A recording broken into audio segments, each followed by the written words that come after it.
नमस्कार दोस्तों, मैं Mamta Sharma classes point YouTube channel पर फिर से स्वागत करती हूँ आप सभी का। तो दोस्तों, आज की इस वीडियो में हम पढ़ने वाले हैं रचना के आधार पर वाक्य भेद। तो यहाँ पे हम बिल्कुल शुरुआत से पढ़ेंगे ताकि रचना के आधार पर जब हम वाक्य भेद पढ़ेंगे तो उस रचना के आधार पर वाक्य भेद पढ़ने तक का तरीका आपको समझ में आ जाए।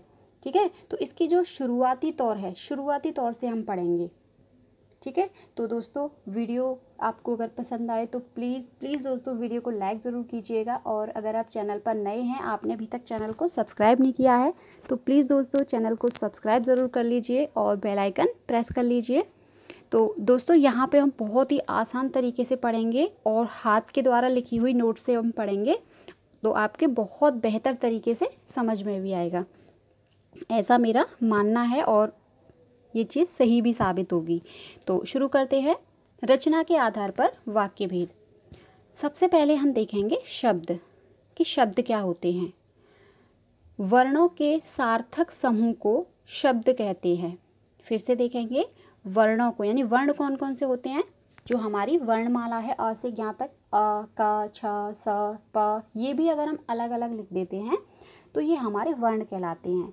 और यदि हम इन वर्णों का एक ऐसा समूह बना दें जिसका एक निश्चित अर्थ निकले तो वो हमारा शब्द कहलाता है। तो शब्द की परिभाषा क्या होगी? वर्णों के सार्थक समूह को शब्द कहते हैं। यहाँ तक क्लियर है? अब देखते हैं हम वाक्य कि वाक्य किसे कहते हैं। वाक्य किसे कहते हैं? सार्थक शब्दों का व्यवस्थित समूह वाक्य कहलाता है। यानी अभी हमने पढ़ा था कि वर्णों का सार्थक समूह वो शब्द कहलाता है। और शब्दों का सार्थक समूह, जैसे शब्द हम कोई भी बना दें तो उसका लेकिन कोई अर्थ नहीं निकले, वो शब्द होगा लेकिन कोई ऐसा निश्चित अर्थ नहीं निकालेगा उसका। लेकिन यहाँ पर हम वाक्य की बात कर रहे हैं तो वाक्य की परिभाषा के तौर पे हम पढ़ रहे हैं कि सार्थक शब्दों का व्यवस्थित समूह वाक्य कहलाता है। अब हम देखेंगे कि वाक्य के भेद कितने होते हैं। तो वाक्यों को दो आधारों पर वर्गीकृत किया जाता है। अभी हमने पढ़ा था कि शब्द क्या कहते हैं, वर्णों के सार्थक समूह को शब्द कहते हैं और सार्थक शब्दों का व्यवस्थित समूह वाक्य कहलाता है। और अब हम इस पॉइंट पे आ चुके हैं जो हम आज की वीडियो में बहुत आसान तरीके से और बिल्कुल विस्तृत रूप से हम पढ़ने वाले हैं। तो वाक्य के भेद दो आधार होते हैं। वाक्य के वाक्यों को दो आधारों पर वर्गीकृत किया जाता है। पहला है रचना के आधार पर और दूसरा है अर्थ के आधार पर। तो आज की इस वीडियो में दोस्तों ये हम पढ़ने वाले हैं रचना के आधार पर वाक्य।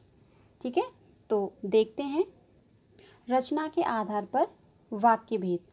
रचना के आधार पर वाक्य तीन प्रकार के होते हैं। कितने प्रकार के होते हैं? तीन प्रकार के होते हैं। पहला है सरल वाक्य, दूसरा संयुक्त वाक्य और तीसरा है मिश्र वाक्य। इन तीनों वाक्यों को आज की इस वीडियो में हम समझेंगे जो कि हमारे हैं ये रचना के आधार पर। ठीक है, अर्थ के आधार पर हम मैंने एक वीडियो अपने YouTube चैनल पर डाली हुई है, उसका लिंक मैं इस डिस्क्रिप्शन बॉक्स में दे दूँगी, तो आप जाके देख सकते हैं। तो आज की इस वीडियो में हम पढ़ने वाले हैं रचना के आधार पर वाक्य भेद। इन तीनों को हम पढ़ेंगे, सरल वाक्य, संयुक्त वाक्य और मिश्र वाक्य। ठीक है, तो सबसे पहले हम पढ़ते हैं इसको सरल वाक्य को। अब पहले हम इसकी जो परिभाषा है वो देखेंगे। देखिए, सरल वाक्य को हम साधारण वाक्य भी कहते हैं, जिसे हम इंग्लिश में सिंपल सेंटेंस कहते हैं। आपने इंग्लिश ग्रामर में पढ़ा भी होगा, सिंपल सेंटेंस, कॉम्प्लेक्स सेंटेंस और कंपाउंड सेंटेंस। इन्हीं को हम हिंदी में पढ़ने वाले हैं। ठीक है, तो इंग्लिश में हम इसे सरल वाक्य को कहते हैं सिंपल सेंटेंस, जिसे हम हिंदी में साधारण वाक्य भी कहते हैं। तो सरल वाक्य क्या होते हैं इसकी हम परिभाषा देखेंगे सबसे पहले। तो देखते हैं, जिस वाक्य में एक क्रिया होती है, यहाँ ध्यान से देखेंगे दोस्तों क्योंकि तीनों में बहुत ज़्यादा फ़र्क नहीं है, लेकिन तीनों में हम जब पढ़ते हैं, जब हम इन्हें पहचानते हैं तो इसमें गलतियाँ अक्सर करके हो जाती हैं। ठीक है, लेकिन हम अगर इनकी जो परिभाषा है और इनकी जो पहचान है वो हमें अच्छे से पता होगी तो आपको 100% कोई भी परेशानी आने वाली नहीं है। तो इसकी परिभाषा को हम ध्यान से पढ़ेंगे। जिस वाक्य में एक क्रिया होती है उसे सरल वाक्य कहते हैं। सरल वाक्य में कर्ता एक से अधिक हो सकते हैं। यानी इन्हें हम उद्देश्य और विधेय भी कहते हैं, जिसमें अगर हम दूसरे शब्दों में कहें कि एक ही उद्देश्य होता है और एक ही विधेय होता है। ठीक है, तो सरल वाक्य में कर्ता एक से अधिक हो सकते हैं पर क्रिया एक ही होती है। यानी अगर दूसरे शब्दों में कहें कि उद्देश्य एक ही हो सकता, उद्देश्य एक से अधिक हो सकते हैं लेकिन विधेय एक ही होता है। तो इसमें देखेंगे कि जो हमारी क्रिया है वो एक ही होती है। कितनी होती है? एक ही होती है। लेकिन जो कर्ता है वो हमारे एक से अधिक भी हो सकते हैं। इन्हें हम उदाहरण के द्वारा बहुत ही आसानी से समझेंगे कि हमने यहाँ पे परिभाषा में देखा कि एक ही क्रिया होती है और एक ही कर्ता होता है, लेकिन कभी कभी हमें कर्ता एक से अधिक भी देखने को मिल जाते हैं, लेकिन क्रिया एक ही होती है। ये चीज़ इसमें ध्यान देने वाली बात है। तो उदाहरण देखेंगे इसके। महेश ने खाना खाया। अब देखिए, महेश यहाँ क्या है? महेश है हमारा कर्ता यानी उद्देश्य, और ने खाना खाया ये क्या है हमारा? ये है हमारा विधेय। ठीक है, और महेश है हमारा कर्ता। तो इसमें एक ही कर्ता और एक ही क्रिया आ रही है। ठीक है, दूसरा वाक्य देखेंगे। सुनीता नाच रही है। तो नाचने की क्रिया हो रही है ये, और सुनीता इसमें क्या है? कर्ता है, यानी क्रिया को करने वाला। तो एक ही कर्ता है और एक ही क्रिया है। लेकिन हम जो अगला उदाहरण देखेंगे इसमें हम जो मेन चीज़ है वो देखेंगे कि हमने बताया था कि एक ही कर्ता होता है और एक ही क्रिया होती है, लेकिन कहीं कहीं एक से अधिक कर्ता भी मिल सकते हैं। तो वैसा उदाहरण भी हम देख लेते हैं ताकि आपको कोई कन्फ्यूज़न ना हो इसमें। प्रेमा, राजू और जया। अब देखिए, आ गई। तो आना क्या है? ये है क्रिया। ठीक है, विधेय है। और ये क्या है? हमारे कर्ता। तो देखो 1 2 3, तो इसमें 3 कर्ता हैं यानी 3 उद्देश्य हैं। ठीक है, तो कर्ता इसमें एक से अधिक हैं, प्रेमा, राजू, जया, यानी 3 कर्ता हैं, लेकिन क्रिया इसमें एक ही है। ये चीज़ ध्यान देने वाली बात है। तो इसे हम सरल शब्दों में इस प्रकार कहेंगे कि जिस वाक्य में एक ही कर्ता होता है और एक ही क्रिया होती है उसे हम सरल वाक्य कहते हैं। लेकिन सरल वाक्य में कर्ता एक से अधिक भी हो सकते हैं, परंतु क्रिया एक ही होती है। ठीक है, इसमें देखो कर्ता, यहाँ भी कर्ता और क्रिया यहाँ एक है, यहाँ भी एक है, लेकिन यहाँ पर कर्ता 3 है, लेकिन 3 कर्ता भले ही हैं लेकिन क्रिया एक ही हो रही है।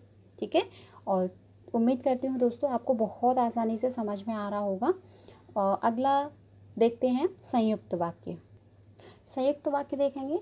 जिन वाक्यों में 2 या 2 से अधिक, अब यहाँ पे थोड़ा सा ध्यान देंगे। जिन वाक्यों में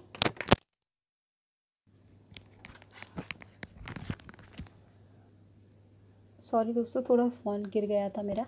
तो जिन वाक्यों में 2 या 2 से अधिक सरल वाक्य योजकों, अब यहाँ पे थोड़ा सा ध्यान देंगे। जिन वाक्यों में 2 यानी 2 वाक्य या 2 से अधिक वाक्य सरल वाक्य योजकों द्वारा जुड़े हों। कौन से? और, लेकिन, और, एवं, या, अथवा, तथा, इसलिए, अतः, फिर भी, किंतु, लेकिन, परंतु, पर आदि इन योजक शब्दों से जुड़े हों तो उन्हें क्या कहते हैं? उन्हें हम संयुक्त वाक्य कहते हैं। तो ध्यान से देखेंगे यहाँ पे कि जिन वाक्यों में 2 या 2 से अधिक सरल वाक्य किन्हीं योजक शब्दों द्वारा जुड़े हों। जो योजक शब्द कौन से होते हैं? और, अथवा, लेकिन, किंतु, परंतु, अथवा, इसलिए, तथा, एवं, अतः, ये हमारे योजक शब्द होते हैं जो 2 या 2 से अधिक सरल वाक्यों को जोड़ने का काम करते हैं। एक तरीके से हम कह सकते हैं कि 2 या 2 से अधिक सरल वाक्यों को जो जोड़ते हैं, जो जोड़ने का माध्यम होता है, वो हमारे योजक शब्द कहलाते हैं। अब इन्हें और आसानी से समझने के लिए हम बहुत ही अच्छे उदाहरण देखेंगे इनके। पहला है, रवि सुबह गया और शाम को लौट आया। अब देखिए, यहाँ पर 2 वाक्य हैं, शाम को लौट आया, रवि सुबह गया। तो इन दोनों में कनेक्शन करने वाला एक शब्द है, ये है हमारा और, जो कि हमारा योजक शब्द है। रवि सुबह गया और शाम को लौटा, यानी रवि सुबह गया, ये एक काम हो गया। लेकिन बाद की क्रिया हमें कब पता चल रही है? योजक चिन्ह द्वारा, योजक शब्द द्वारा। ठीक है। अगला उदाहरण है, उसने बहुत मेहनत की लेकिन फेल हो गया। अब यहाँ लेकिन ये दोनों वाक्यों को जोड़ने का काम कर रहा है, यानी आगे की बात को कहने का माध्यम बन रहा है। अगर हम एक ओरली में उदाहरण बताऊं कि रमा ने सुबह खाना खाया लेकिन सीता ने खाना नहीं खाया, तो यहाँ क्या है? दो वाक्य हैं कि रमा ने सुबह खाना खाया, सीता ने सुबह नहीं खाया या खाना नहीं खाया। तो इनके बीच में जो शब्द क्या है? लेकिन। ये दोनों सरल वाक्यों को जोड़ने का काम कर रहा है। तो इन दो उदाहरणों द्वारा समझ में आ गया होगा। अगला देखते हैं मिश्र वाक्य। परिभाषा देखेंगे सबसे पहले। जिन वाक्यों में एक प्रधान यानी मुख्य वाक्य होता है, मेन जो सेंटेंस होता है, तो जिन वाक्यों में एक प्रधान यानी मुख्य उपवाक्य हो और अन्य आश्रित यानी गौड़ उपवाक्यों, यानी अन्य जो है, अन्य जो आश्रित वाक्य हैं वो द्वितीय होते हैं, जो गौड़ होते हैं, ठीक है, उपवाक्य हों, तथा जो आपस में किस से जुड़े हों? कि, जो, क्योंकि, जितना, उतना, जैसा, वैसा, जब, तब, जहाँ, वहाँ, जिधर, उधर, अगर, यदि, यद्यपि, तथापि आदि से मिश्रित हों तो उन्हें मिश्र वाक्य कहते हैं। अब यहाँ अगर सरल तरीके से हम देखें कि जिन वाक्यों में एक प्रधान वाक्य होता है और दूसरा जो है उसके ऊपर आश्रित होता है, यानी दूसरा जो है वो गौड़ वाक्य होता है, और इनको पहचानने की ट्रिक क्या है? अब ये जो देखिए यहाँ पे एक पेयर बनता है, जैसा वैसा। जैसे अगर मैं कहूँ कि जैसा मैं कहूँगा वैसा तुम करोगे, तो ये एक पेयर है, जैसा वैसा। जब तब, जैसे जब मैं तुम्हें पढ़ाऊँगी तब तुम्हें पढ़ना होगा, तो जब तब इनका पेयर है। जहाँ वहाँ, जैसे जहाँ मैं जाती हूँ वहाँ वो आता ही है। जिधर मैं जाऊँगी उधर तुम आओगे। तो इन जो शब्दों का है वो पेयर होता है एक तरीके से, जो वाक्य जो है जिनसे जुड़ते हैं। तो हमने परिभाषा में क्या पढ़ा था कि जिन वाक्यों में एक प्रधान यानी एक मुख्य वाक्य होता है और दूसरा गौड़ वाक्य होता है, यानी प्रधान वाक्य पर दूसरा जो है आश्रित होता है, यानी दूसरा वाक्य उस पर आश्रित होता है, डिपेंड होता है। और जो आपस में किन से जुड़ते हैं फिर दोबारा देखेंगे कि, जो, क्योंकि, जितना, उतना, जैसा वैसा, जब तब, जहाँ वहाँ, जिधर उधर, अगर यदि, यद्यपि तथापि आदि से मिश्रित हों उन्हें मिश्र वाक्य कहते हैं। उदाहरण से बहुत अच्छे से समझेंगे हम इन्हें। जैसे जब मैं छोटा था तब साइकिल चलाता था, तो ये क्या है भाई? मैं छोटा था, साइकिल चलाता था, लेकिन ये इसमें मुख्य वाक्य है, जब मैं छोटा था, और इस पर ये जो प्रथम वाक्य है, प्रथम वाक्य पर द्वितीय वाक्य डिपेंड है, यानी जो मुख्य वाक्य होता है उस पर गौड़ वाक्य आश्रित होता है, यानी दूसरा वाक्य पहले वाले पर आश्रित होता है। ठीक है। तो जब मैं छोटा था तब साइकिल चलाता था। अब है मेरा मानना है कि भारत मैच जीतेगा। ठीक है। तो अब यहाँ हम देखेंगे कि हमने जो सरल वाक्य में पढ़ा था वो क्या था कि दो या दो से अधिक सरल वाक्य किसी योजक शब्द द्वारा जुड़े हों, है ना। लेकिन यहाँ पर क्या है, बात थोड़ी सी घूम गई है यहाँ पे। वो ये है कि एक वाक्य जो होता है, यानी पहला वाक्य जो होता है वो मुख्य होता है, दूसरा वाक्य गौड़ वाक्य होता है, और दूसरा जो वाक्य है वो पहले वाले पर आश्रित रहता है। ठीक है। तो मेरा मानना है कि भारत मैच जीतेगा।